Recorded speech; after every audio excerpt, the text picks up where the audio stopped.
A very good afternoon to one and all present here.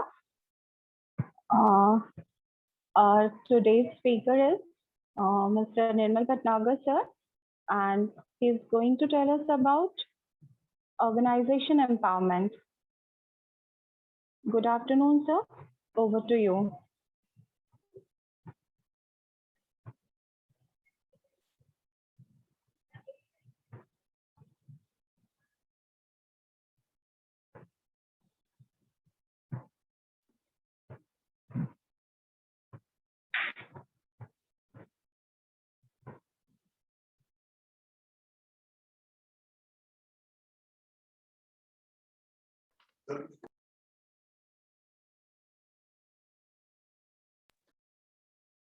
Good afternoon, everyone. Sir will be here within a minute.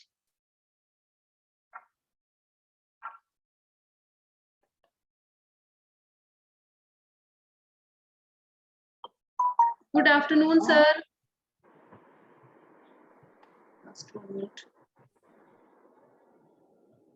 Ma'am, he is joining from some other device actually. Yes. Issue was there. He has joined from his mobile.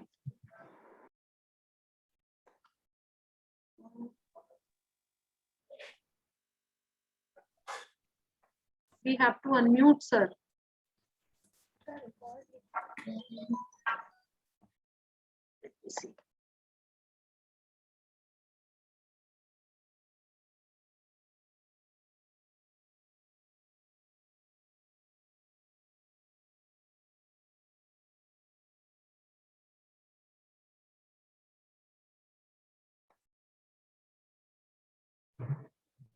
Good afternoon, sir. Good afternoon, sir. Sir, unmute. कैसे हैं आप सब लोग? एकदम ठीक है sir, आप कैसे हैं? बहुत खुश। आज कुछ हमें टेक्निकल इशू आया है और मैं उसे नेक्स्ट एक आध मिनट में सॉर्ट आउट कर लूंगा, जी क्योंकि सर। मैंने अभी जूम वापस रीइंस्टॉल करा है जी। है ना। मैं तब तक ये चाहता हूँ कि एक तो सब लोग थोड़ा सा कल के सेशन को लेके अगर किसी के कुछ क्वेश्चंस बचे हैं तो मुझसे क्वेश्चन पूछ सकते हैं, और अगर कोई और चीज मन में हो तो एक तो मैं फीडबैक लेना चाहता हूँ अभी जो 2-3 दिन के हुए, जी बिल्कुल सर। है ना। भावना जी मैम, सर। तो आप शुरू कीजिए थोड़ा सा। जी sir. Dear all, yesterday I would like to ask few points which you really liked and which you want to inculcate with the students or you want to use in your class. Anyone, please raise your hand. Anything which you feel you liked most? Yes, dear audience.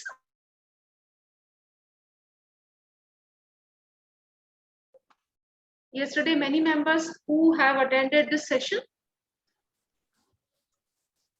Would you like to say something regarding your yesterday's session? Yes, क्या ma'am. बात है, इतना सन्नाटा Yes, क्यों ma'am, पसरा है भाई? जी। Ma'am Chandrika madam, Yes, please, ma'am. Ma'am सबसे अच्छी बात मुझे ये लगी थी कि जैसे एक मैम ने पूछा था कि हम आगे के स्टेज में कैसे जा सकते हैं, तो सर ने उसका एक बहुत सीधा सरल सा रास्ता हमें बताया कि सदैव देने के लिए तैयार रहिए। हम जितना जो हमारे पास है, हमारा ज्ञान हुआ या हमारी ऐसी कोई भी चीजें जो हम बांट सकते हैं, उनको अगर हम देने का प्रयास करते रहेंगे, देते रहेंगे, तो हम जीवन में सफल भी होंगे और खुश भी रह पाएंगे। Very good, Chandrakiran ma'am. Anyone else? Yes, ma'am. Yes, ma'am. Neerja here, ma'am. जी। सर की कल एक मेरे को बहुत अच्छी बात लगी जो उन्होंने बताया कि जैसे कभी कभी हम अपने जीवन में रिश्तों से सामंजस्य नहीं बिठा पाते, तो हमें ना इधर देखना है ना उधर देखना है, एकदम सीधे चलते जाना है, तो स्वाभाविक रूप से जो है हम अपने जीवन में सभी रिश्तों के साथ सामंजस्य बनाने में सफल हो सकते। Okay, it means you got the answer of your question कि कैसे हमें जीवन में अपने रिश्तों को संभालना है, कैसे उसमें सामंजस्य बनाना है। रिश्ता सिर्फ घर में नहीं होता, बच्चों के साथ भी हमारा एक रिश्ता होता है, इंस्टीट्यूट के साथ भी हमारा एक रिश्ता होता है। So, जैसा हम उसके बारे में सोचते जाएंगे, मेरे हिसाब से what I feel कि हमारी सोच वैसे वैसे डेवलप होती जाएगी उस चीज के लिए। With your permission, ma'am, can I speak, ma'am? जी ma'am, please Deepa ma'am. Yes, ma'am. Many of the things I liked a lot, ma'am, as sir is every time he's very good in speaking and all. But the thing which I liked was the logical decision which we make. Whenever in our life we do face a situation where we have to make logical decisions. That was very important, ma'am. And one more thing I liked, that was whatever is there in our mind, we should copy it down. Pen, paper, we have to use every time so that we can write down all those things which are inside our mind. And the upgrading our style is one of the important things which sir said that day. Very good.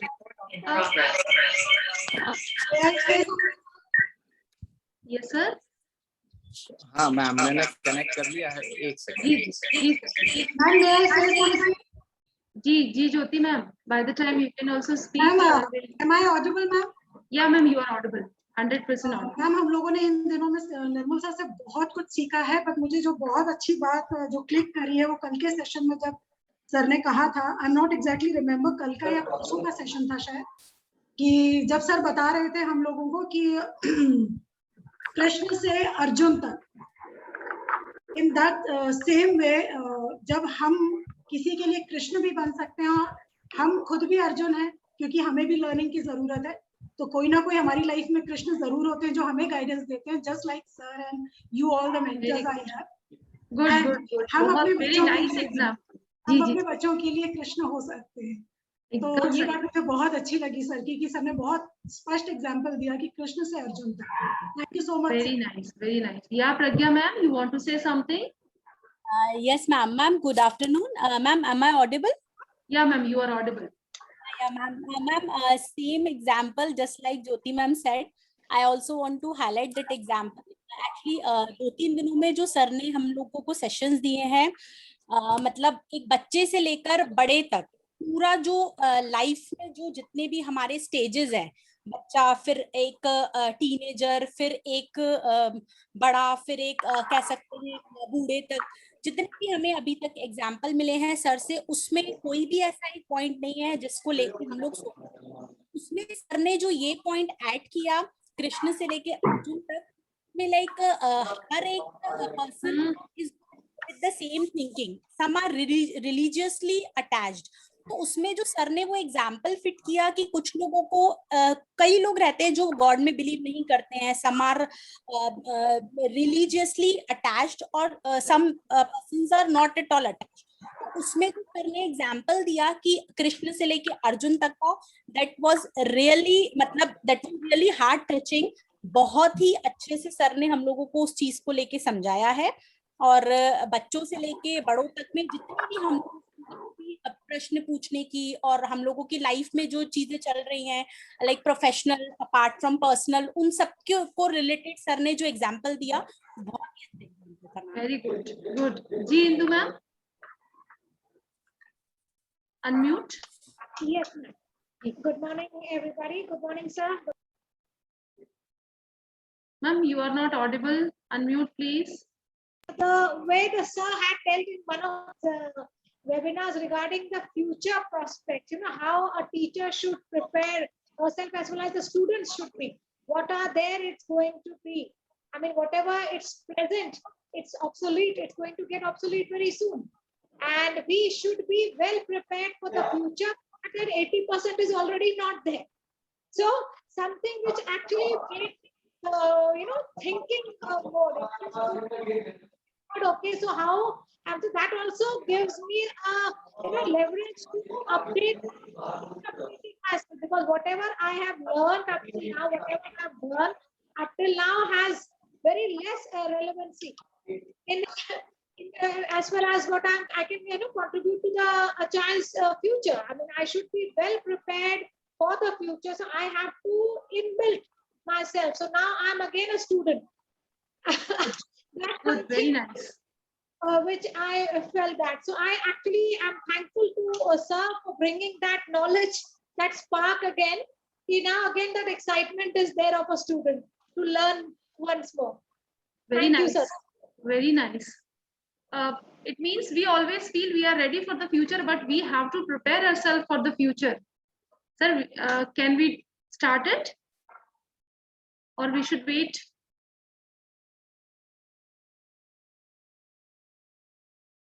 Am I audible, ma'am? Yeah, sir, you are audible. Great. मुझे बहुत अच्छा लगा आप सब लोगों के feedback को सुन के। सबसे अच्छी चीज लगी कि आप सबके साथ इन दिनों एक बहुत प्यारा रिश्ता बन पाया है, और रिश्ते के साथ में ये रिश्ता जो है एक विश्वास का रिश्ता है, एक ट्रस्ट का रिश्ता है, और एक दूसरे से हम लोग बहुत सारी चीजों को शेयर करते हुए आगे बढ़ रहे हैं। सबसे पहले माफी चाहूंगा, कुछ टेक्निकल इश्यूज थे, पता नहीं क्यों वो जूम कनेक्ट नहीं हो रहा था, मुझे रीइंस्टॉल करना पड़ा, लैपटॉप रीस्टार्ट करना हुआ, उसके बाद ये ज्वाइन कर पाया। तो हम लोग एक 5-7 मिनट लेट हैं, इनफैक्ट 1:18 हो गया है। चलिए, कोई दिक्कत नहीं है, हम शुरू करते हैं।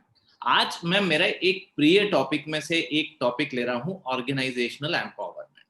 मुझे ये टॉपिक क्यों पसंद है, इसके पहले तक मैं ये मानता था ऑर्गेनाइजेशन मीन्स कोई बिजनेस हाउस, ऑर्गेनाइजेशन मीन्स के कोई एक ऐसा बड़ा कुछ सिस्टम जिसमें बहुत सारे लोग काम कर रहे हो, कोई फैक्ट्री हो, कोई इंस्टीट्यूशन हो, कोई कॉलेज हो, कोई स्कूल हो, कोई बड़ी बड़ी फर्म हो जिसमें बहुत सारे लोग काम करते हैं, उसे हम ऑर्गेनाइजेशन कहते हैं।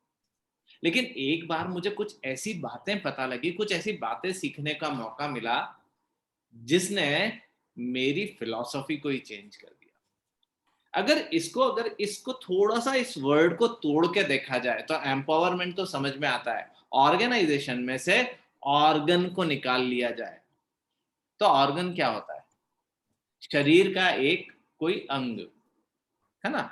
तो ऑर्गेनाइजेशन मीन्स किसी एक इंस्टीट्यूशन का कोई एक अंग, when, इसको आप ऐसे समझ सकते हैं, the organization come from the word organ, and when each organ functions in organized way, then it becomes organization.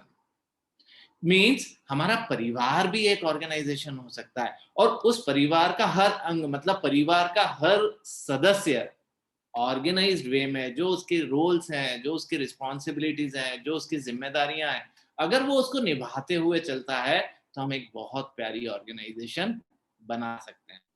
इसको समझने का 2-3 बड़े प्यारे तरीके हैं। सबसे पहली चीज तो अगर आप बेस्ट ऑर्गेनाइजेशन को अगर माने तो वो ऑर्गेनाइजेशन एक हमारे शरीर का आप एग्जांपल लेके देख सकते हो। जो ह्यूमन बॉडी है ये एक बेस्ट ऑर्गेनाइजेशन का एग्जांपल है। ऐसा क्यों कहते हैं? क्योंकि देखिए, एक ऑर्गन जो होता है हमारा, वो फूड लेता है, फूड लेके वो दूसरे ऑर्गन को उसको हैंड ओवर कर देता है। सेकेंड ऑर्गन जो रहता है उसको प्रोसेस करता है, उसको पचाता है, उससे ब्लड बनाता है, उसमें से जो जो इंग्रेडिएंट्स हमें चाहिए होते हैं बॉडी के अलग अलग हिस्सों के लिए निकलते हैं, और वो हमें पता भी नहीं लगता और उन हिस्सों तक पहुंच जाता है। उन हिस्सों तक ना सिर्फ पहुंचता है, लेकिन पहुंचने के साथ एक और बड़ा मजेदार काम होता है, कोई ऑर्गन दूसरे से कोई शिकायत नहीं करता है ना। आपने हार्ट को कभी ये कहते नहीं सुना होगा कि यार ये क्या है, तुम लोगों का आंखें, तुम तो रात को बंद करके सो जाते हो, पैर तू तो रिलैक्स करने लगता है। पैर कभी ये नहीं बोलता कि यार मेरे ऊपर इतना वजन लाद दिया, कभी आराम करने का मौका नहीं देते हो। हर ऑर्गन जो है वो अपने रोल को बहुत प्यार से निभाते जा रहा है। तो ऑर्गेनाइजेशनल एम्पावरमेंट जो है ये एक प्रकार से जिस तरीके से हमारा शरीर चलता है उस तरीके से क्या ऑर्गेनाइजेशन को चलाया जा सकता है, ये एक बहुत प्यारा कॉन्सेप्ट हो सकता है ना। लेकिन अगर आप एक मजेदार बात देखेंगे, एक रिसर्च हुई थी, उस रिसर्च में ये बताया था कि जो हमारी ह्यूमन बॉडी है, अगर इतने काम को करने के लिए एक मशीन, एक यूनिट बनाई जाए तो वो 5 स्क्वायर किलोमीटर में बनेगी, जिसमें 5000 लोग काम करेंगे तो ये काम हो पाएगा जो हमारा एक सिंगल शरीर करता है। इट मीन्स कि अगर हर ऑर्गन अपनी जिम्मेदारी को बखूबी निभा रहा हो तो बहुत सारा काम बहुत छोटे से एफर्ट के साथ में, बहुत छोटी छोटी सी जिम्मेदारी के साथ में हो जाता है। और आपको आश्चर्य होगा, इस ऑर्गेनाइजेशन एम्पावरमेंट के लिए अगर आप देखेंगे तो बहुत अच्छा एग्जाम्पल चिड़िया भी हो सकती है। चिड़ियाओं के द्वारा भी एक इसका बड़ा प्यारा नमूना दिया जाता है। मैं उस पर बाद में आऊंगा चिड़िया कैसे करती हैं, पर थोड़ा सा उसके पहले हम लोग अपने शरीर से ही इसे समझने की कोशिश करते हैं, है ना। तो ईच ऑर्गन मतलब एक संस्था का हर एम्प्लॉय, वो अगर फिट रहेगा, जैसे हमारे शरीर का हर ऑर्गन अगर फिट रहता है तो वो सारे काम कर पाता है। अब हर ऑर्गन फिट रहता है ऐसे मेरा मतलब, आप मजेदार बात देखेंगे कि आप भले ही रोज सीधे हाथ से खाना खाते हैं, लेकिन किसी दिन इस हाथ को कोई प्रॉब्लम हो गई, सपोज यहाँ कोई कट लग गया और अब आपके लिए पॉसिबल नहीं हो रहा है कि आप इसको सब्जी इस पर टच कर पाएं, आपके लिए पॉसिबल नहीं हो रहा है कि आप इस हाथ से किसी चीज को ले पाएं, तो उल्टा हाथ अपने आप इस सीधे हाथ की जिम्मेदारी उठा लेता है और आपको जैसे तैसे खाने में मदद करता है। ये तो दिखने वाले अंग की बात हो गई। ऐसा हमारे शरीर के अंदर भी होता है। जब आपके किसी अंग को प्रॉब्लम होती है तो ब्लड सर्कुलेशन, हार्ट अपने आप इस ढंग से करता है कि उस ऑर्गन तक प्रॉपर ब्लड पहुंच पाए, वो अपनी तरफ से एफर्ट इंक्रीज कर देता है। मतलब जब कोई भी ऑर्गन मिस फंक्शन करता है, उसमें प्रॉब्लम होती है, तो दूसरा ऑर्गन उसको सपोर्ट करने के लिए चल जाता है। लेकिन ये कब हो सकता है ना। हर ऑर्गन एक दूसरे से शिकायत नहीं कर रहा है, ये मेरा काम नहीं है, ये मेरा काम है, ये मेरा काम नहीं है, ये मैं नहीं करूंगा, मेरे को ऐसा क्यों कर दिया, मेरे को रात को भी करना पड़ता है, मेरे को सुबह भी करना पड़ता है ना। किसी को किसी से शिकायत नहीं है, हर कोई अपना काम कर रहा है। क्यों? क्योंकि उन सबको अपनी एक जिम्मेदारी पता है ना। जो जिम्मेदारी जब पता होती है तो वो जिम्मेदारी किससे पता लगती है, कौन उसकी जिम्मेदारी करता है। तो जैसे हमारे शरीर को आप देखेंगे कि आप निश्चित तौर पे इस बात पे विश्वास करेंगे, कोई एक सुपर पावर है जिसकी मर्जी से जब तक वो चाहता है तब तक हम चलते हैं। जिस दिन वो ऊपर वाला मना कर देता है उस दिन हम चलना बंद कर देते हैं। इट मीन्स कि इस ऑर्गेनाइजेशन का भी कोई एक मालिक है जो ऊपर कहीं बैठा है, जिसको हमने कभी नहीं देखा, जिसको हम सिर्फ महसूस कर पाते हैं। तो एक बेस्ट ऑर्गेनाइजेशन भी ऐसी होती है जिसमें जो ओनर्स हैं, जो मैनेजमेंट है, उसका इन्वॉल्वमेंट मिनिमम है ना। जो चीफ जो है हमारा, जो बॉस जो है, ये जब एकदम क्लियर और ट्रांसपेरेंट होगा, तब हम इस तरह की एक ऑर्गेनाइजेशन क्रिएट करने के बारे में प्लान कर सकते हैं, है ना। ऐसी ऑर्गेनाइजेशन क्रिएट करने के बारे में प्लान कर सकते हैं। तो transparency, what does this transparency means? कई बार आपको ऐसा लगता है ना कि ईश्वर हमारे साथ पार्शलिटी कर रहा है। कई बार आपको ऐसा लगता है कि हमें जो मिलना, कल ही एक क्वेश्चन आप लोगों के बीच में से आया था कि कई बार हमें ऐसा लगता है कि ईश्वर हमें वो नहीं दे रहा जो हमें मिलना चाहिए। ऐसा ही कुछ क्वेश्चन था कल। लेकिन उसके बाद भी हमारा विश्वास उसके प्रति है ना। तो हमको यही ट्रस्ट, अगर हम अपनी ऑर्गेनाइजेशन में, आज थोड़ा सा लेट शुरू हुआ इसलिए मैंने आपसे क्वेश्चन आंसर राउंड के साथ शुरू नहीं करा, नहीं तो अक्सर मैं एक क्वेश्चन करता हूँ कि आप किस तरह की ऑर्गेनाइजेशन में जॉब करना चाहेंगे। तो यूजुअली अगर आप देखेंगे तो जो हमारे जवाब होते हैं, वो जवाब किसी ना किसी बड़ी ऑर्गेनाइजेशन को लेकर, किसी दून स्कूल, है ना, कोई और जो टॉप स्कूल होगा, हम लोग उसमें जाना चाहते हैं।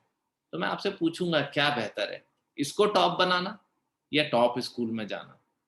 निश्चित तौर पे जहां हम हैं, अगर आप खुश रहना चाहते हैं तो आज से एक नियम बना लीजिए। घर हो, चाहे रिश्तेदार हो, चाहे बाजार में हो, चाहे दोस्तों के साथ हो, चाहे आप किसी अपनी फर्म में हो, कहीं भी आप काम कर रहे हो, आप जिस जगह को बेस्ट बना सकते हो तो आप अपने जीवन का बेस्ट पा सकते हो। जब हम बात करते हैं कि डॉल्फिन जैसे हमको जंप लेना है, तो हर जंप पिछली जंप से बेहतर हो, मतलब हर पल को हम पिछले पल से बेहतर बना पाए, हर पल को पिछले पल से बेहतर जी पाए। तो ये तभी संभव हो सकता है जब हम हर पल में अपना बेस्ट देने का प्रयास करें।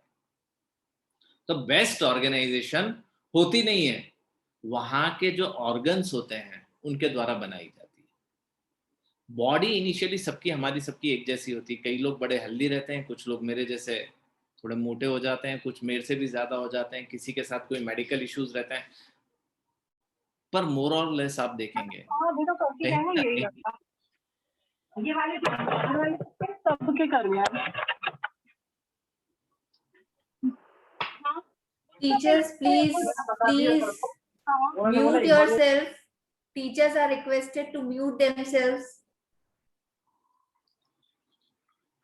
चलिए, तो होता क्या है ना, कहीं ना कहीं हम लोग रिस्पॉन्सिबल होते हैं कि हम अपने ऑर्गन्स का ध्यान नहीं रख पाते। मेडिकल रीजंस भी होते हैं, कुछ बायोलॉजिकल रीजंस भी हो सकते हैं। अभी हम उतनी गहराई में नहीं जाते, पर जब हमें पता होता है तो उन चीजों के लिए पहले से काम किया जा सकता है। सेम हमारी ऑर्गेनाइजेशन में भी होता है। हमारी ऑर्गेनाइजेशन में अगर ट्रस्ट मिसिंग है तो हम लोग रिस्पॉन्सिबल हैं। हमारी ऑर्गेनाइजेशन में ग्रोथ प्लान मिसिंग है तो कहीं ना कहीं हम उसके लिए रिस्पॉन्सिबल हैं। दूसरे भी होंगे, लेकिन उन दूसरों के साथ हम भी एक हिस्सा हैं, है ना। तो अगर हमारा कॉन्शियस ह्यूमंस में, अगर हम बॉडी की बात करें तो हमारा कॉन्शियस, और हमारे ऑर्गेनाइजेशन की बात करें तो जो हमारा चीफ है, जो हेड है ना, उसको क्लियर और ट्रांसपेरेंट रहना होगा। अगर आप मजेदार बात देखेंगे, जिस तरह हमने अपनी हेल्थ के लिए काम करा, इसी प्रकार हमें ऑर्गेनाइजेशन की हेल्थ के लिए काम करना होगा। जैसे भी कोविड के दौरान हमने अपनी इम्यूनिटी को बढ़ाने के लिए काम करा, कोविड के दौरान हमने अपने आप को फिट रखने के लिए प्राणायाम करा, कोविड के दौरान हमने विटामिन सी के इंटेक को इंक्रीज करा, है ना, हमने मास्क को लगाना शुरू करा। तो हमने करा क्या? सिचुएशन के आधार पे हमने कुछ परिवर्तन अपने अंदर लेके आए। तो ऑर्गेनाइजेशन को भी अगर हमें बेस्ट ऑर्गेनाइजेशन बनाना है तो कुछ तो कॉमन चीजें होंगी, कुछ सिचुएशन के हिसाब से हमें अपने आप को बेस्ट बनाना होगा। तो अगर बेस्ट चीज क्या हो सकती है? पहली चीज पॉजिटिव एनर्जी। जब आप ऑर्गेनाइजेशन में आते हैं, एक चीज देखिए, आप कंट्रीब्यूटर के लिए रूप में आ रहे हैं या वहां से कुछ लेने के लिए आ रहे हैं? माहौल को बेस्ट बनाने का एक ही तरीका है, जब जाओ तो अपना बेस्ट देने के लिए जाओ, अपना बेस्ट देने के लिए जाओ, है ना। एक मेरे साथ ये रियल घटना घटी थी। मेरे साथ में जब मैंने शुरू में ट्रेनिंग अटेंड करना शुरू ही करा था और आके अपनी ऑर्गेनाइजेशन में सारी चीजों को यूज करता था, तो उस दौरान मेरे यहाँ एक बच्चा काम करता था। वो बच्चा आया, सर एक बहुत बड़ी प्रॉब्लम है। मैंने कहा हाँ दिख रही है।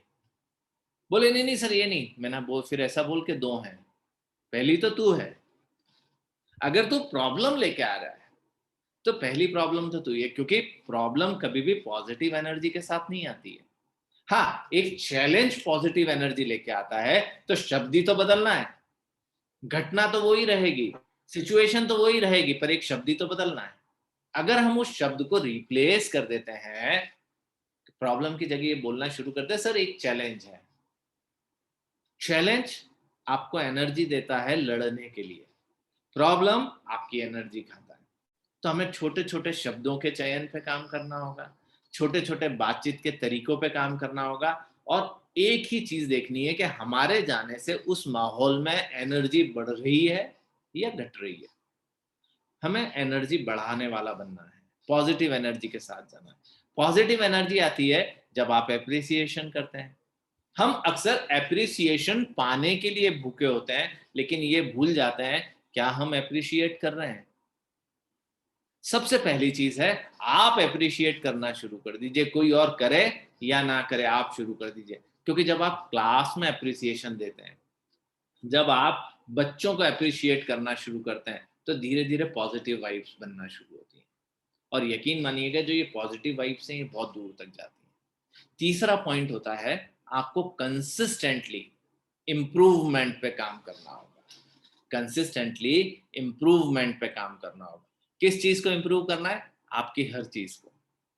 एक बात समझिएगा, जैसे मैंने ये एग्जांपल आपको ट्रेनिंग के दौरान भोपाल में दिया था, छाते में कहीं भी छेद होगा, नीचे आप भीगोगे।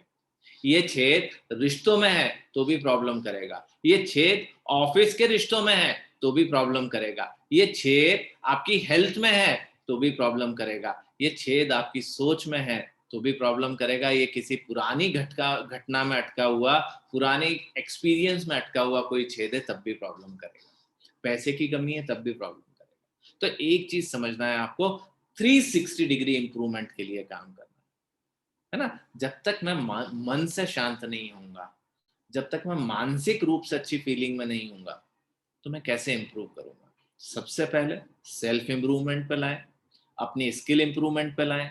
ये नए नॉलेज को एक्वायर करने के साथ होगा।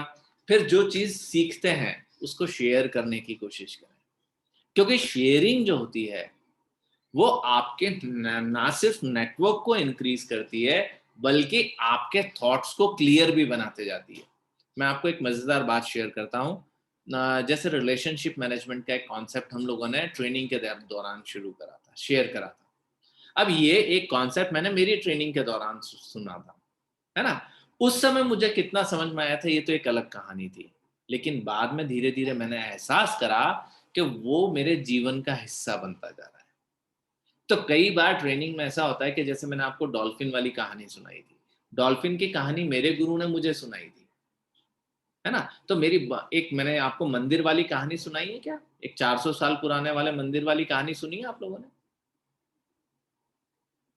थोड़ा सा रिस्पॉन्ड करेंगे? यस सर, आपने सुनाया था ना।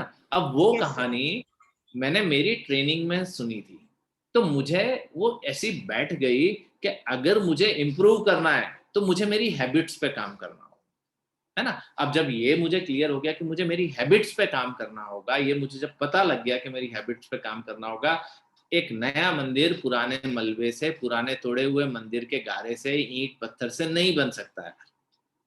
तो एक नया जीवन, एक नई ऑर्गेनाइजेशन, एक नई संस्था, एक पॉजिटिव संस्था भी पुरानी आदतों, पुराने काम करने के तरीकों उसके साथ नहीं बन सकती। ये सब दिखावे से नहीं होगा, हमें पर्सनल टच देना होगा। पर्सनल टच मीन्स मैं जब काम करूं तो मुझे अपना बेस्ट देना है, ये सोचते हुए कि मैं अपने लिए काम कर रहा हूं। तो जो ये पर्सनल टच होता है, जब आपको कई बार लगेगा कि वो पर्सनल टच हमारे साथ मिसिंग है, हमें कई बार ऑर्गेनाइजेशन से नहीं मिलता, कई बार हम सही लोगों के निगाह में नहीं आ पाते, कई बार हमारी चीजों को तोड़ मरोड़ के ऊपर वालों के पास रखा जाता है, कई बार हमारी बातें वैसी नहीं पहुंच पाती जैसा हम करते हैं, तो आप चिंता मत कीजिए। मैं जो भी काम कर रहा हूं मेरे जीवन को बेहतर बनाने के लिए कर रहा हूं, है ना। अभी मान लीजिए अपने इतने सारे वर्कशॉप हुए, अपने शायद 15-20 वर्कशॉप अभी सेज में हो सकते हैं, है ना, कर चुके हैं अपन। अभी पिछले कुछ दिनों में इतने वर्कशॉप तो आराम से हो गए होंगे, बल्कि ज्यादा हो गए होंगे। अब लेकिन इन वर्कशॉप में मेरे साथ एक ये रहा कि सीनियर मैनेजमेंट ज्वाइन नहीं कर रहा। अब मैं दो चीज ले सकता हूँ, क्या इनमें से किसी को भी रिस्पॉन्सिबिलिटी नहीं है क्या?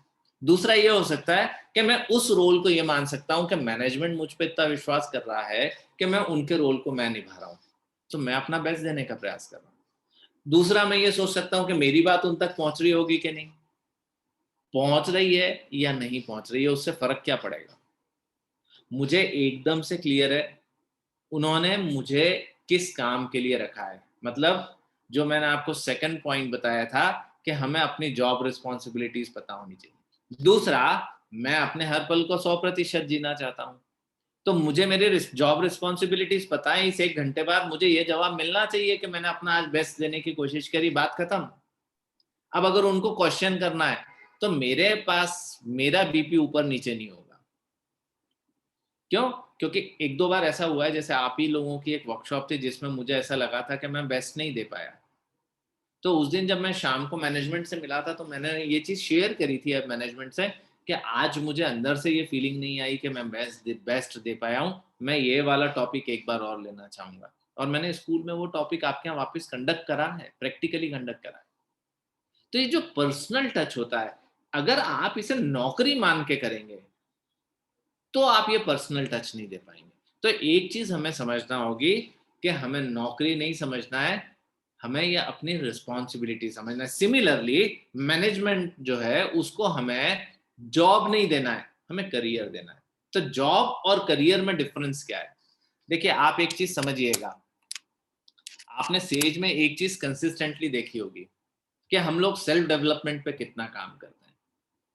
हर वर्कशॉप की एक कॉस्ट होती है, हर इंफॉर्मेशन शेयरिंग की एक कॉस्ट होती है, लेकिन हम लोग कंसिस्टेंटली डेवलपमेंट पे काम करते हैं। ये डेवलपमेंट किस लिए? मान लीजिए आज यहां से मैं रिजाइन कर देता हूं, तो क्या मुझसे ये सारी एजुकेशन रखवाई जाएगी कि भैया पिछले 10-20 दिन में तुमने जितना सीखा ये सब यहाँ छोड़ के जाओ? ऐसा नहीं होता। जब हम ग्रूम करते हैं, जब हम किसी चीज, देखिए जो डेवलपमेंट है, एक होता है फाइनेंशियल कि आपको 2000 मिल रहे हैं, अब 2200 मिलेंगे, अब 2500 मिलेंगे, अब 4000 मिलेंगे, आप एक फाइनेंशियली ग्रो करते हैं।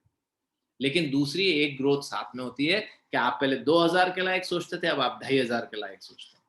तो दोनों चीजों की ग्रोथ होनी चाहिए, क्योंकि जब हम बेस्ट देते हैं तो हमारा ऑर्गेनाइजेशन बेस्ट बनता है। जब ऑर्गेनाइजेशन बेस्ट बनता है तो नेचुरली फिर at some point of time हमारे साथ वो फाइनेंशियल ग्रोथ भी जुड़ने लगती है।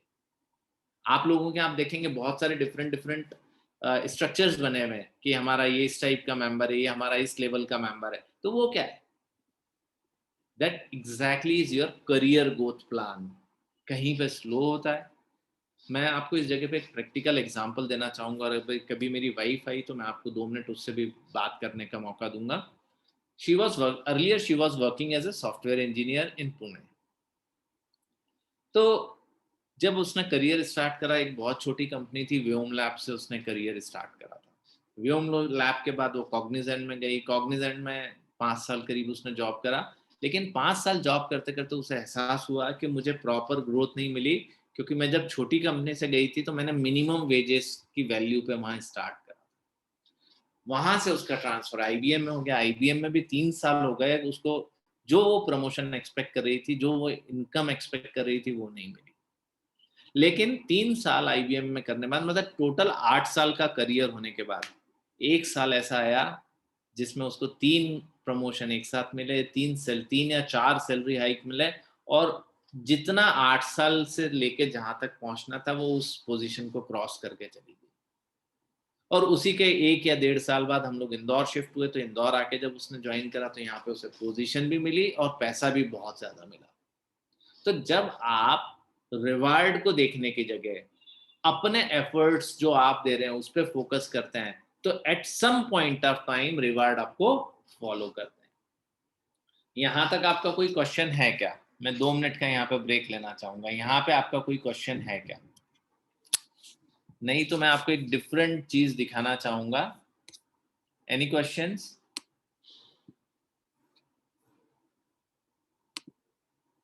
No questions? ग्रेट। एटलीस्ट कुछ रिस्पॉन्ड कीजिए, मुझे यहाँ दिखता नहीं है। आपकी वॉइस से ही मैं समझ पाऊंगा। No, sir. No questions? Yes. That's great. चलिए, तो मैं आपके सामने एक नई चीज लेके आ रहा हूँ, है ना? तो आज तब तक एक या दो लोगों के बारे में अपन फीडबैक लेते हैं। आज के इसमें आपने कोई एक पॉइंट आपको ऐसा लगा क्या जो आपने सोचा हो कि हाँ ये मैं काम में लेना चाहता हूँ? Sir, I would like to say, Bhavna. Yes Bhavna. Good afternoon, sir. The most or which touched my heart कि कभी भी बॉडी पार्ट्स एक दूसरे से नहीं पूछते हैं कि मैंने ये किया उसने ये किया। I think right from birth till end of the life heart work करता है और उसको सबसे ज्यादा फिट एंड फाइन रहना पड़ता है। इट मीन्स उसकी इम्पोर्टेंस अपने आप में है, उसको ये मतलब प्रूव करने की जरूरत नहीं है कि heart is very very important for the body. Same thing I think for institute also, हमें अपनी अपनी इमेज, अपना अपना वर्क और हमारा अपना खुद का जो प्लेस है वो खुद सोचना चाहिए कि that is very very important. वो चीज सर सबसे अच्छी है और really we all can think about it and we all should follow it. That's Neelam ma'am आपको शेयर करना चाहेंगे? Neelam ma'am? Yes sir, yes sir. हाँ, जी सर, गुड तो आफ्टरनून शेयर सर। बिल्कुल सर। Very good. जी सर, ये जितने भी हम मेंबर्स हैं, ये बात बहुत ही अच्छी लगी कि हम सारे मेंबर्स मिलके ही किसी ऑर्गेनाइजेशन को बनाते हैं, तो हम ही ऑर्गेनाइजेशन है, ये सोच के ही बहुत अच्छा लगा। और शायद ये वाली फीलिंग हर मेंबर में आनी चाहिए कि हम ही ऑर्गेनाइजेशन है। ये दैट्स ग्रेट। हमारी ऑर्गेनाइजेशन हमसे शुरू होती है। जी, हमसे शुरू होती है और all of us should coordinate very well to make this organization the best organization। तो सर बहुत ही अच्छे थीम के साथ आपने इस सेशन को शुरू किया है और I think everyone will get benefited with this। Thank you sir, thank you sir. मैं इसमें एक छोटी सी चीज ऐड करना चाहूंगा। नीलम मैम, आपने तो ये वाला एग्जांपल सुना था जब हमारी वर्कशॉप हुई थी भोपाल में। जो चिड़िया जब उड़ती है तो आप देखिए वो एक कॉन्टिनेंट से उड़ती हुई दूसरे कॉन्टिनेंट तक आ जाती है। ये कैसे संभव होता है? तो वो एक विशेष तरीके से उड़ती हैं। सेम तरीका हमारी आर्मी में भी अप्लाई होता है। वो क्या करती है, एक वी शेप बना के, वी शेप में ऐसे आगे वाली जो चिड़िया रहती है ये रहती है। तो जब एक पर्टिकुलर फॉर्मेशन जिसे इकेलॉन कहते हैं, जब वो इस फॉर्मेशन में उड़ती है तो धीरे धीरे पीछे वाली जो चिड़िया रहती हैं उनके एफर्ट 70% से कम होते जाते हैं। मतलब सबसे ज्यादा एफर्ट जो है वो आगे वाला कर रहा है, लेकिन उसके एफर्ट की वजह से पीछे वालों के एफर्ट 70% कम हो गए। अब क्या होता है, जब ये चिड़िया आगे वाली थकती है तो ये पीछे वाली पोजीशन आके ले लेती है, लास्ट वाली। इसकी जगह यहाँ पे कोई और दूसरी चिड़िया के फ्रंट लीड पोजीशन पे आ जाती है ना? किसी ने कुछ कहा नहीं, लेकिन ये चेंज हो गया और वो फिर 70% लेस एफर्ट के साथ तेजी से उड़ते हुए कॉन्टिनेंट क्रॉस कर ले।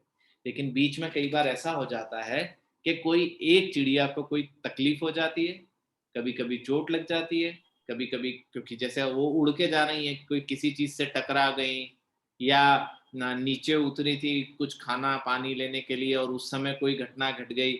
तो ऐसे में जब कभी कोई एक चिड़िया जो होती है वो बीमार हो जाती है या उसको कोई तकलीफ आती है, तो जब वो नीचे उतरती है तो उसके साथ कुछ और चिड़िया भी नीचे आ जाती हैं और जब वो ठीक हो जाती तो वो फिर अपना एक नया वी शेप का इकोलॉन वापस बनाती हैं और चिड़िया उड़ती है। आप कभी भी चिड़िया को आसमान में उड़ते हुए देखिएगा, वो वी शेप में ज्यादा उड़ती है। डिफरेंट फॉर्मेशंस हैं उनके। अब मैं आपको एक छोटा सा एग्जांपल आपको और बता रहा हूं। हर ऑर्गेनाइजेशन में डिफरेंट कैरेक्टर के लोग होते हैं। अब उनके कैरेक्टर में आप किस में हैं ये आप आइडेंटिफाई कीजिएगा और अपना सॉल्यूशन आप खुद देखिएगा, है ना, कि हमारे इसके लिए सॉल्यूशन क्या हो सकता है। तो चलिए शुरू करते हैं। मैं इसे दो हमारे एपिक ग्रंथों के साथ शुरू करता हूँ। एक है रामायण, दूसरा है महाभारत। रामायण और महाभारत में अगर इसको, रामायण को हम लोग एरा ऑफ इनोसेंस बोलते हैं, महाभारत को हम लोग एरा ऑफ डार्कनेस बोलते हैं। Era of innocence means Ram भगवान ने अपने पिता का वचन निभाने के लिए 14 वर्ष का वनवास दिया। अभी का कोई होता ना, मेरे से पूछ के दिया था क्या? आपने बोला था आप निपटो जाके, आपके कहने के लिए मैं जाऊंगा क्या? आज ऐसा जवाब हो जाएगा। तो जो एरा ऑफ इनोसेंसी थी कि भैया उनने लिया 14 वर्ष का, तो छोटा भाई बोला मैं आपकी ध्यान रखने चलूंगा। जब उसकी वाइफ ने कहा कि मैं भी चलती हूँ, तो उससे उसने कहा भैया यहाँ घर वालों का ध्यान कौन रखेगा, तुम यहाँ रुको। तो जिसको राजा बनाने के लिए ये सब करा था, वो बोले मैं तो खड़ाऊ रख के करूंगा। तो हर जगह आप देखेंगे इनोसेंसी है। और महाभारत में एक थोड़ी सी डार्कनेस थी।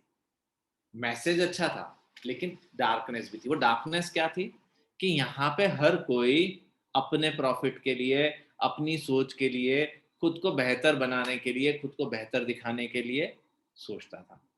परिवार में एक झगड़ा हो रहा है, दो भाई आपस में लड़ रहे हैं, बहुत सारे ऐसे डार्कनेस वाले इंसिडेंट्स इसमें थे। तो अगर आप देखेंगे तो एक तरफ लॉ के आधार पे चीजें हो रही थी, स्पिरिट के आधार पे चीजें हो रही थी, दूसरी तरफ लॉ के आधार पे हो रही थी। स्पिरिट और लॉ में क्या अंतर है, मैं इसे एक घटना के माध्यम से आपको सुनाता हूँ। डॉक्टर एपीजे अब्दुल कलाम साहब जब राष्ट्रपति बने, राष्ट्रपति बनने के बाद उन्हें इडली, ये एग्जाम्पल मैंने ट्रेनिंग में सुनाया था क्या आप लोगों को? ये आप लोगों ने एग्जाम्पल सुना? सर वो इडली शॉप वाले के यहाँ गई वो वाला है ना? हाँ, इडली वाला है। यस सर, ये सुना है ना? हाँ। तो आपको याद ही है, बस उस कहानी को याद कीजिएगा। थोड़ा सा फास्ट रिपीट कर देता हूँ। उन्हें इडली पसंद थी, जैसी इडली वो चाहते थे वहां बन नहीं पा रही थी। खूब माथाफोड़ी करके पता किया गया क्यों नहीं बन पा रही, तो पता लगा कि भैया हमारे पास इडली के लिए ग्राइंडर नहीं है। ग्राइंडर 4,800 रुपए का था, लेकिन कलाम साहब ने ये बोला कि भैया मैं साउथ इंडियन प्राइम मिनिस्टर हूँ, मुझे इडली पसंद है। जरूरी थोड़ी है कि इडली मेरे बाद आने वाला भी जो प्राइम मिनिस्टर नहीं, राष्ट्रपति हूँ, तो जो मेरे बाद राष्ट्रपति आएगा उसको भी ये पसंद होगी, जरूरी नहीं है। तो उन्होंने 4,800 रुपए गवर्नमेंट के खर्च नहीं होने दिए। अब आप अगर इसे लॉ के आधार पे सोचेंगे तो राष्ट्रपति को ये पावर है, वो अपनी जरूरत की चीज खरीद सकता है। लेकिन उन्होंने क्या करा, लॉ से नहीं चले, स्पिरिट से चले। होना क्या चाहिए, मेरे पास पावर है, दैट डजंट मीन कि मैं उसका उपयोग करूं। उन्होंने अपनी पावर का उपयोग नहीं करा, उन्होंने इंसानियत दिखाते हुए ठीक है जो बन रही है या तो मैं ग्राइंडर ले आऊंगा या जैसी बन रही है उससे खा के काम चला। तो हमेशा आपके पास दो ऑप्शन होते हैं, या तो आप स्पिरिट से चलें या आप नियम के अनुसार चलें, है ना? दो चीज हमेशा आपके पास होती है। तो आप देखेंगे इसको हम थोड़ा सा एक 2x2 के मैट्रिक्स में डिवाइड करते हैं। Principle followed, principle not followed, rules not followed और रूल्स फॉलोड। अगर आप देखेंगे रामायण के समय में कोई एक ऐसा बंदा जो प्रिंसिपल को भी फॉलो करता था और रूल्स को भी फॉलो करता था, तो वो कौन था? तो वो थे राम भगवान, जिन्होंने प्रिंसिपली भी चीजों को सही करा, नियम के अनुसार भी चीजों को सही करा। इसके विपरीत इनका जिससे युद्ध था वो एक ऐसा था जो ना प्रिंसिपल मानता था ना रूल मानता था। उसने पूजा करने के लिए अपना शिव तांडव स्त्रोत अपना अलग बनाया कि बोले मैं तो पूजा भी अपने ढंग से करूंगा। तो वो हर चीज को अपने हिसाब से डिफाइन करता था, वो रावण था, है ना? अगर आप इसी को थोड़ा सा और देखेंगे तो जिसने प्रिंसिपल को फॉलो करा लेकिन रूल्स को थोड़ा बहुत ऊपर नीचे करा, मतलब इंसानियत पहले रहनी चाहिए, जीवन जीना कैसे भैया, इंसानियत पे जीना, लेकिन रूल्स को थोड़ा बहुत कम ज्यादा किया जा सकता है, वो कृष्णा थे, है ना? सूरज के सामने बादल ले आए जिससे सूर्यास्त का नजारा दिखे, बहुत सारे ऐसी छोटी छोटी चीजें थी, तो वो कृष्णा थे। और एक ऐसा था जो सिर्फ नियम के आधार से चलता था, वो था दुर्योधन। भैया मैं जीत गया, आप क्या जीत गया मतलब जीत गया, 5 गांव भी नहीं मिलेंगे, नियम मतलब नियम, है ना? तो ये दो चीजें, इसमें मैं आपको एक एडिशनल इंफॉर्मेशन दे देता हूं जो आज के सेशन से रिलेटेड नहीं है पर मेरे मन में आ रही है कि आपको बता दूं। रामायण और महाभारत दोनों में एक मेजर डिफरेंस बस इतना सही है, रामायण बताती है जीना कैसे है, महाभारत बताती है कि जीते समय क्या क्या नहीं करना है। क्या क्या करना है रामायण और क्या क्या ना करना है वो महाभारत। ये मेरा छोटा सा डिफरेंस है, इसको आप सोच के देखिएगा, है ना? तो जब हम किसी भी काम की शुरुआत करते हैं, जो इनिशियल एरा होता है, तो आम तौर पे हम राम भगवान की तरह शुरुआत करते हैं और एंड करते करते जो मैच्योर्ड एरा होता है हम लोग महाभारत की स्टाइल में आ जाते हैं। जब किसी को फर्क नहीं पड़ रहा तो मुझे भी क्या फर्क पड़ेगा। अगर आप ऑर्गेनाइजेशन को बेस्ट बनाना चाहते हैं तो सबसे पहली चीज, या बेस्ट ऑर्गेनाइजेशन में काम करना चाहते हैं तो सबसे पहली चीज आपको अपने कैरेक्टर को ऑब्जर्व करना होगा कि आप कहाँ हैं। तो मैं 1 मिनट का समय देता हूं, आपको मुझे जवाब नहीं देना है, अपनी कॉपी में खाली लिख के रख लीजिए कि आप इन चारों में से किस क्वाड्रेंट में आते हैं। Principle followed, rules followed, principle followed, rules not followed, rules not followed, principle not followed, rules followed, principle not followed. इन चारों में से किस उसमें आप आते हैं, जरा अपनी कॉपी में नोट कर लीजिए। मैं आपको 30 सेकंड का समय देता हूं।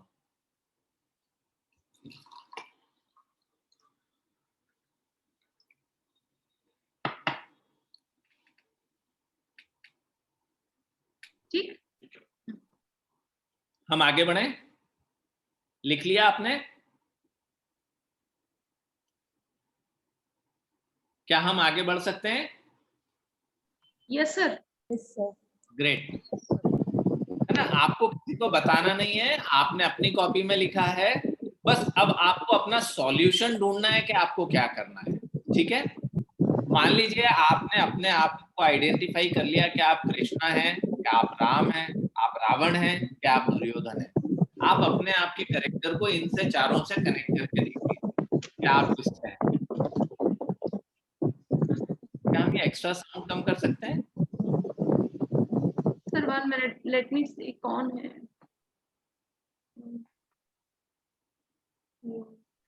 Done, ma'am. Settle down, settle down. Thank you.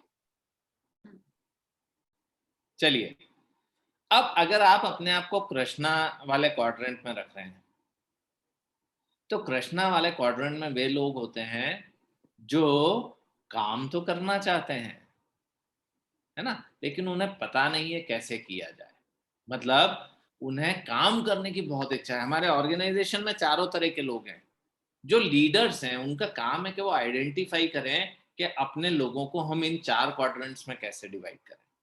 इन्हें पता है कि मुझे काम करना है, मैं अपना बेस्ट देना चाहता हूँ या हर पल जीना चाहते हैं, लेकिन इन्हें पता नहीं है कि मैं कैसे करूँ।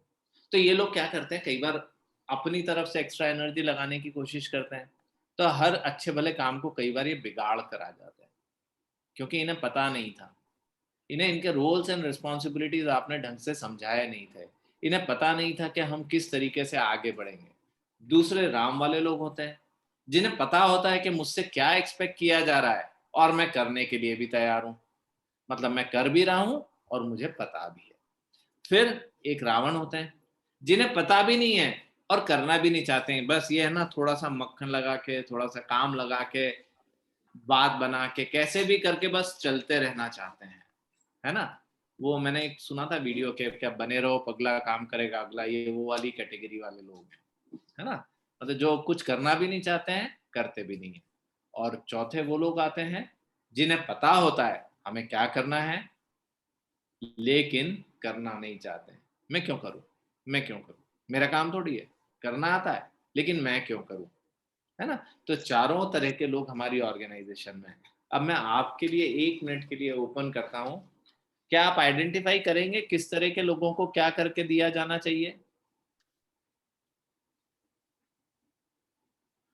Anyone try? कोई ट्राई करेगा?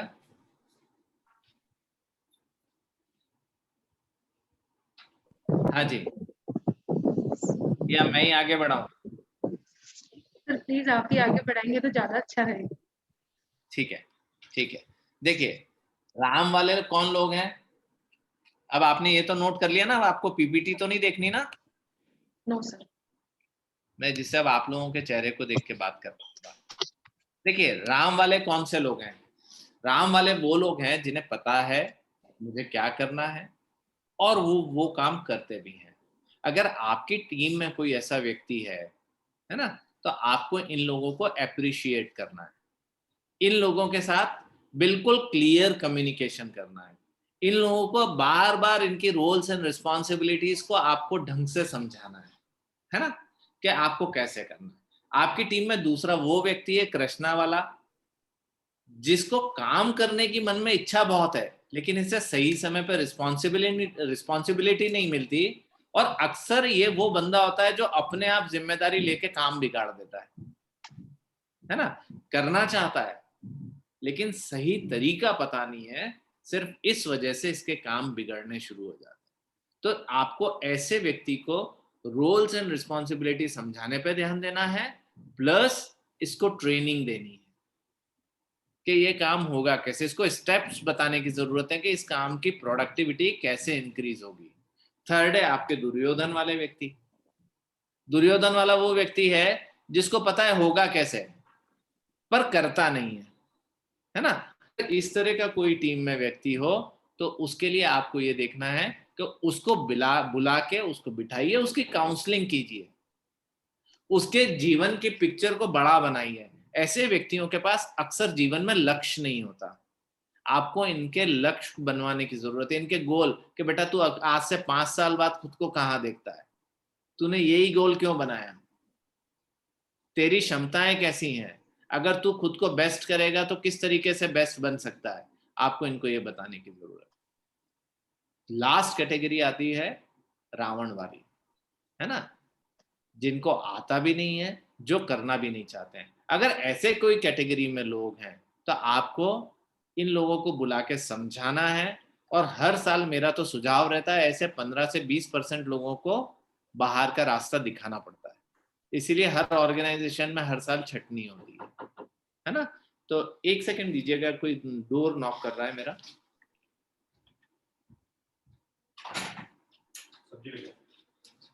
मेरी क्लास चल रही है।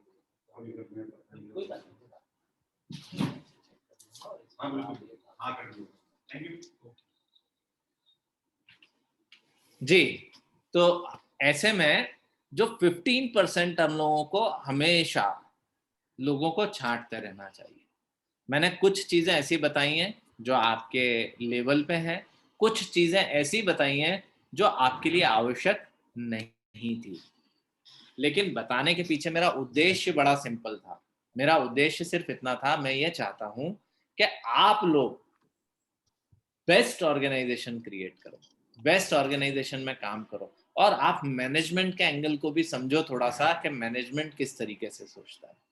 ठीक है, ऑर्गेनाइजेशनल एम्पावरमेंट से रिलेटेड या कोई भी अगर आपके पास क्वेश्चन हो तो हम लोग 2-3 मिनट क्वेश्चन लेने पे बिता सकते हैं।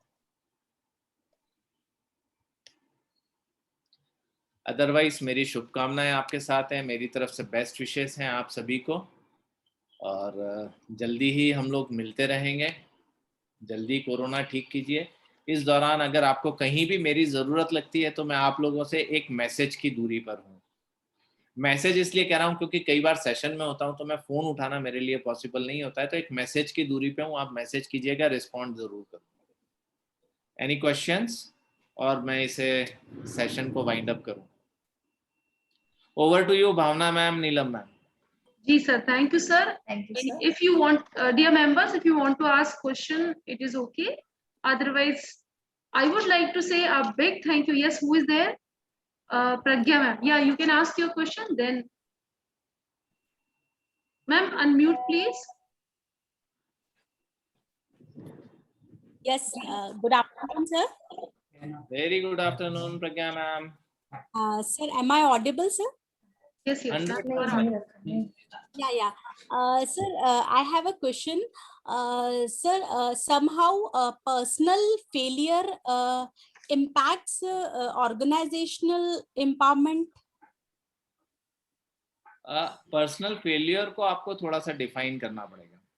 Sir, personal failure in the sense कि कोई भी एक पर्सन है, सपोज उसके साथ पर्सनली कोई प्रॉब्लम है, या पर्सनली कैन से वो किसी भी चीज में बिलीव करता है, सपोज लक में बिलीव करता है, या वो पर्सनल लेवल पे कुछ ऐसी चीजें ट्राई कर रहा है जिसमें वो बहुत ज्यादा उसको सिर्फ फेलियर्स मिले हुए हों, मतलब वो अपने अंदर से जागरूक है, अपने अंदर से कोशिश कर रहा है, लेकिन उसको सिर्फ फेलियर्स मिले हुए हों, लेकिन वो किसी ऐसी ऑर्गेनाइजेशन के साथ काम कर रहा है, सपोज जैसे सेज में हम लोग जुड़े हुए हैं, तो वहां पे सिर्फ और सिर्फ पॉजिटिविटी है, बहुत ज्यादा एनवायरमेंट एकदम क्लीन है, सर के साथ हम लोग आपके साथ सेशंस लेते हैं तो आप बहुत मोटिवेशनल सेशंस लेते हैं, तो लेकिन कहीं ना कहीं वो चीज ऑर्गेनाइजेशनल एम्पावरमेंट पे अफेक्ट करती है क्या? पर्सनल अगर कुछ फेलियर किसी के साथ जुड़े हुए हो तो? चलिए, मैं बहुत आपकी बात अच्छे से समझ पाया हूँ। देखिए, पहली चीज आपको एक चीज समझने की जरूरत है।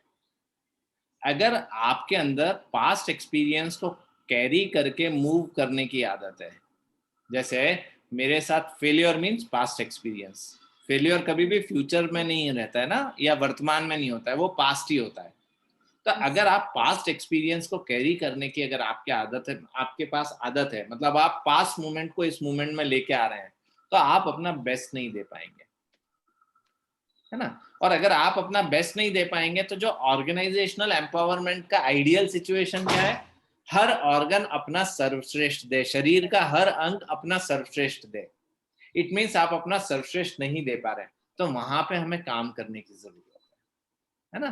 तो पर्सनल फेलियर डायरेक्टली और इनडायरेक्टली अफेक्ट्स ऑर्गेनाइजेशन, है ना। इसीलिए आप देखेंगे कि हमेशा पर्सन को फिट रखने पे बहुत काम किया जाता है। इसीलिए मैं ऑर्गेनाइजेशन में हमेशा सजेस्ट करता हूँ कि कुछ रिक्रिएशनल एक्टिविटीज होनी चाहिए, कुछ वर्कशॉप्स होनी चाहिए, कुछ ऐसी चीजें होनी चाहिए जहाँ पे हम लोग अपने आप को बेहतर बना सकें। जी जी, thank you so much sir. जी thank you. Okay, thank you Pragya.